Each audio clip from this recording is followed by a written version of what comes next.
wabarakatuh. Alhamdulillah, wassalatu wassalamu ala Rasulillah Muhammad ibn Abdillah wa ala alihi wa ashabihi wa mawala. La haula wa la quwwata illa billah. Amma ba'du. Para jamaah rahimahumullah, kita lanjutkan pembahasan kita kitab Safinatun Najah. Kemarin kita bicarakan tentang masalah macam-macam najis, bahwa najis itu ada yang ringan, najis mukhaffafah namanya, najis yang ringan, yaitu kencingnya anak kecil laki-laki yang belum makan apa-apa kecuali susu ibunya dan belum nyampe 2 tahun. Cara mencucikannya cukup dialirkan air di atas benda najis itu. Yang kedua, najis mutawassithah, najis yang sedang-sedang. Yang ketiga, najis muwallathah, najis yang berat, najisnya anjing dan babi. Selain mukhaffafah dan muwallathah, itu sudah masuk najis mutawassithah. Najis mutawassithah. Nah, yang banyak itu tentu najis yang mutawassithah. Kemarin kita juga membahas tentang macam-macam najis. Saya lanjutkan ya, bahwa macam-macam najis mutawassithah ini itu yang sudah kita bahas ini cukup banyak ya, cukup banyak najis-najis yang mutawassithah itu. Kalau dihitung ada 20 kemarin. Yang pertama kencingnya orang, itu najis mutawassithah. Yang kedua kemarin madhi. Kemudian yang ketiga wadi, sudah kemarin kita bahas. Kemudian yang keempat berak, kotorannya orang atau kotorannya binatang.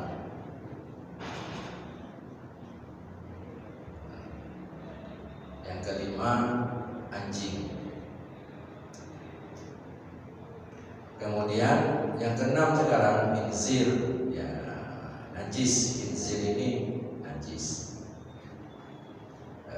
Kemudian kita lanjut yang ke-9, ma'u qorfin. Najis itu termasuk ma'u qorfin, airnya luka, poroh. Jadi luka yang ada pada badan kita, kemudian lukanya itu ada airnya sehingga membenjol. Itu airnya luka itu masuk yang najis.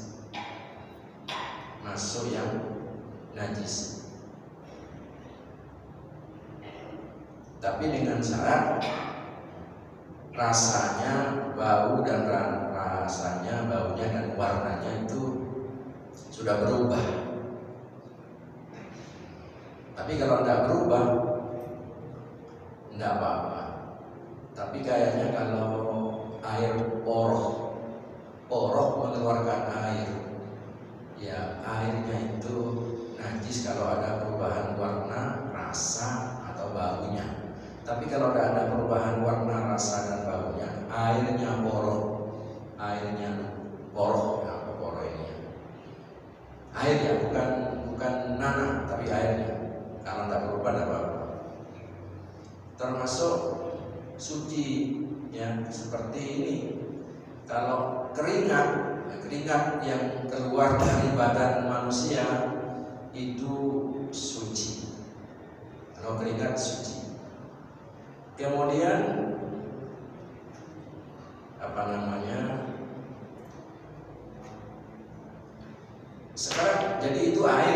Tapi kalau berupa sodidun itu apa namanya? Nanah,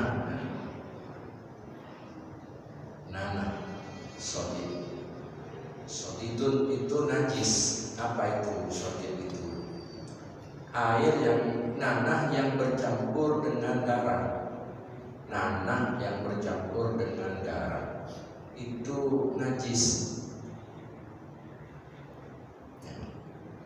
Nanah itu najis. Kemudian apalagi al-hadi asyara yang nomor 11 al-qayhu.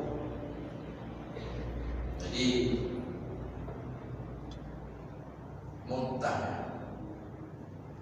Jadi air muntah itu air muntah itu najis. Jadi kalau kita muntah karena itu keluar dari perut, maka air muntahan itu najis. Kalau kita muntah kemudian airnya itu menetes ke baju kita, maka baju kita itu kena najis, sama dengan kena kencing. Tidak boleh dipakai sholat kecuali disuci dulu. Kita muntah atau orang lain muntah, nah muntahnya itu najis. Kalau mengena kepada badan kita yang netesan, maka bajunya harus dibasuh. Kemudian apa lagi? Termasuk najis itu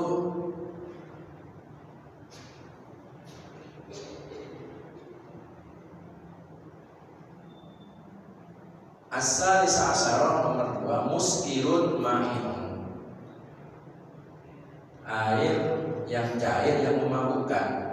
Yang memabukkan yang cair itu apa? Khamr, ya, khamr.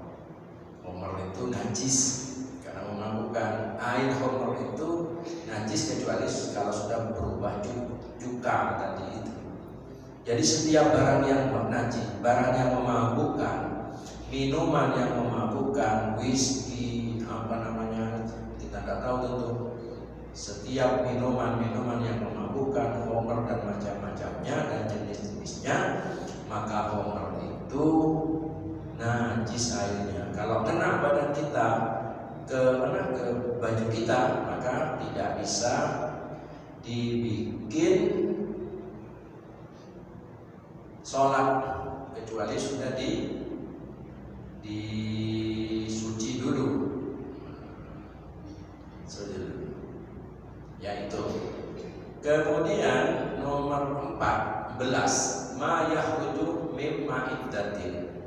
Setiap sesuatu yang keluar dari perut lambung kita, seperti nanah tadi itu. Nanah, apa yang keluar dari perut manusia itu semuanya adalah najis.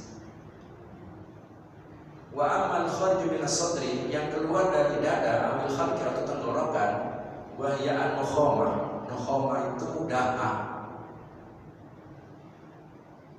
Ya. Wa nazil min az-zimai, dan yang keluar dari otak, wa balgham. Dahak dan macam-macamnya. Balgham itu ya macam dahak juga. Maka itu suci. Kalau khot seperti mirok. Apa mirok? Ya mirok apa ya? Usang.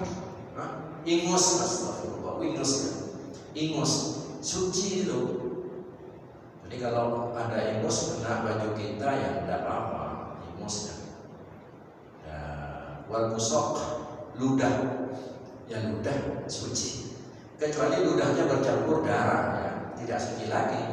Karena bercampur darah, kita tahu darah itu adalah apa namanya, najis. Tapi kalau murni ingus, dahak, ludah, ya itu semuanya suci. Yang tidak suci kalau itu barang yang keluar dari perut. Apa yang keluar dari perut? merah lah atau muntah tadi itu ya, muntah. Kemudian di sini ada keterangan wasu'ilah al-mufti Muhammad Shaleh dalam halaman 43 yang kasih batu saja. Syekh Mufti Muhammad Shaleh ditanya, fima in yahruju, apakah jahil itu najis atau tidak najis? Nah, wa idza kana najisan fa kaifa al-ihtirazu anhu liman ubtuliya bihi. Kalau najis, gimana cara mengatasinya bagi orang yang selalu jahil? Fa ajaba, menjawab Mufti Muhammad Shaleh itu menjawab biqaulihi, dengan perkataan dia, haitsu lam yatahaqqaq annahu minal ma'iddah fa huwa thahir. Apabila nyata-nyata jahil itu tidak keluar dari ma'iddah, dari perut, asalkan jahilnya itu tidak keluar dari perut, fa huwa thahirun, maka jahil itu thahirun, suci. Suci. Kalau jahil itu tidak keluar dari perut kita. Wa in tahaqqaqa annahu minha, dan jika nyata-nyata bahwa jahil itu air orang yang tidur yang keluar dari mulutnya itu minha, keluar dari perut, berasal dari perut, fahuwa najisun, maka kalau keluar dari perut air jahil itu najisun, najis. Waman ubtuliya bihi, orang yang kena penyakit dengan jahil terus, ufiyah, dimaafkan. Ada orang yang jahil terus, itu dimaafkan, artinya tidak dianggap najis. Jadi katanya kitab ini, kalau jahil itu berasal dari perut, maka itu najis. Yakin dari perut, najis. Tapi kalau air jahil itu tidak dari perut, dari otak atau dari tenggorokan, maka itu tidak najis. Sehingga ada sebagian keterangan mengatakan, agar jahil kita itu tidak najis, hendaklah tidur pakai bantal, atau dalam artian kepalanya itu lebih tinggi dari badannya, sehingga nanti kalau keluar air, keluar liur, itu diyakini nanti tidak keluar dari perut, tapi keluar dari otak, sehingga tidak najis. Tapi kalau tidak pakai bantal tidurnya, loros, ada kemungkinan jahilnya itu datangnya dari perut, sehingga nanti kalau datangnya dari perut, maka air liur itu najis. Kalau kita tidur di rumah, bukan hanya di masjid, di rumah pakai bantal, keluar jahil. Nah, karena kita pakai bantal, maka diyakinilah bahwa air liur itu tidak datang dari perut. Kenapa? Karena kepalanya kita lebih tinggi dari perut, karena kita pakai bantal, sehingga liurnya itu tidak najis. Oke. Tapi kalau kita tidak pakai bantal, pas keluar liur ke spray kita, maka bisa saja itu datangnya dari perut, maka spray kita yang kena liur itu najis, harus diambil, dicuci,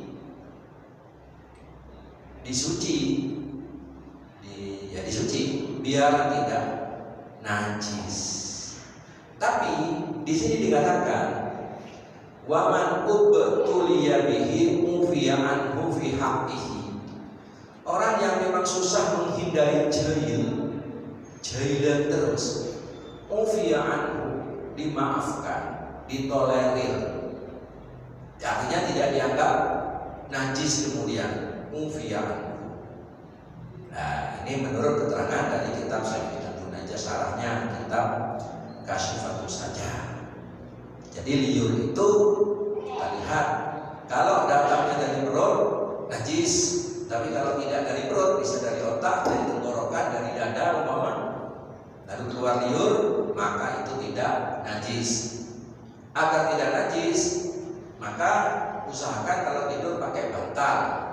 Sehingga kalau pakai bantal, liurnya itu diyakini tidak dari perut karena kepalanya lebih tinggi dari perut, sehingga tidak najis. Tapi kalau tidak pakai bantal, bisa saja karena antara ini mulut dengan kepala dengan perut sama, bisa saja air liurnya itu datang dari perut. Sehingga untuk meyakini itu tidak datang dari perut, kita pakai bantal sehingga air liurnya itu tidak suci. Sehingga air liurnya itu kalau pakai bantal suci, gitu ya. Baik tidur di masjid, apalagi tidur di masjid ini segera disucikan ini kalau usahakan pakai bantal atau pakai sesuatu sehingga kepala kita lebih tinggi dari perutnya. Itu tentang jahil. Jadi jahil yang di masjid atau kita tidur itu kadang-kadang. Tapi orang yang memang jahil terus, katanya ini kitab ini mufi'anku, dimaafkan. Repot sudah di mana-mana jahil. Kalau tidur duduk, lalu kita keluar liur, kira-kira liurnya datang dari perut apa enggak? Tidak mungkin. Itu suci berarti. Karena orang tidur keluar jahil, suci. Jumatan ngelem apa dong? Akid. Ya itu tidak apa-apa. Tidak mungkin itu dari perut. Nah itu, sehingga pakai bantal. Jadi itu katanya Syekh Al-Mufti Muhammad Shaleh dalam kitab Kasifatus Saja menanggapi tentang jahil. Famun ma'un yahruju min famin na'im, air yang keluar dari mulutnya orang yang tidur. Itu ya. Itu yang selanjutnya nomor as-sadisa asyara, yang najis yang nomor 16, maitatun, bangkai wayra adamiyin wasamakin wajarotin. Ya, setiap bangkai selain daripada ikan, belalang, ya, manusia itu najis. Bangkai nggak ada di agama lain aturan-aturan seperti ini. Kita lihat kadang-kadang orang di bepergian sampai tengah jalan mau kencing, keluar dari mobilnya, tanggal laki juga laut, itu kan tidak istinja, najis itu nanti masuk ke dalam sempaknya atau masuk dalam celananya najis. Ya karena memang kan tidak sholat. Kalau Islam kencing disiram, kalau tidak pakai batu, kalau tidak pakai tisu, kalau tidak ya najis. Seperti itu. Mudah-mudahan ada manfaatnya. Kita lanjutkan insyaallah minggu depan. Sampai di sini. Mensucikan najis bogolat itu yang diganti sabun kan? Gimana? Cara mensucikan najis bogolat kan salah satunya harus pakai Debu. Diganti sabun dan Tidak boleh sabun. Tidak boleh diganti sabun. Harus dengan debu. Salah satunya di awal, di tengah, di akhir terserah. Tidak boleh pakai sabun. Harus debu. Kok begitu? Ya begitu Rasulullah mengajarkan. Terima kasih ya. Mudah-mudahan ada manfaatnya. Saya kira sampai di sini. Assalamualaikum warahmatullahi wabarakatuh. Rabbi fa'fa'na bi barakatihim wahdinal husna bi hurmatihim wa amitna fi